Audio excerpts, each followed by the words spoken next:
My name is Kate and I am enrolled in the medical assisting program here at CHCP. When I heard about CHCP, I actually had an old friend. I saw like how she was taking classes, and after she graduated, I saw how much she's striving into the medical field. Like right now, she works at one of the biggest hospitals. That really encouraged me to like go ahead and apply for it. I enrolled into the open house. They actually sat me down, they gave me an application, they walked with me through all the programs. I asked my advisor, which do you recommend, just to get the start.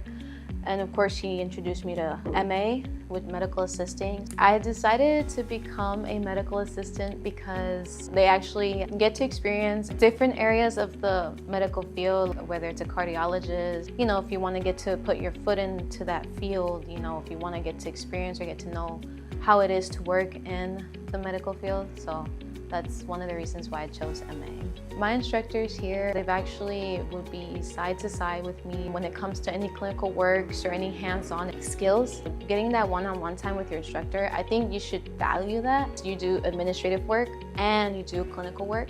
So I kind of want to know which I'm good at, or just to get an experience of both sides, of working in the back or working in the front. That's also what I like about the MAs, because you get to work both sides. My long-term goals, I want to keep going. I'm actually going to go ahead and study for a diagnostic medical sonography. So you want to come back and study for something else. Like if I was to come back to study for diagnostic medical sonography, they'll actually give me a discount for my tuition. So that's what really also caught my eye. The impression that I got at this school with everyone, like the instructors, the staff, like my advisor, even the director of the program, it all stood out. They really represent the school well. And the amount of opportunities they give and support they give, that's why CHCP, I was like, let me just go for that school.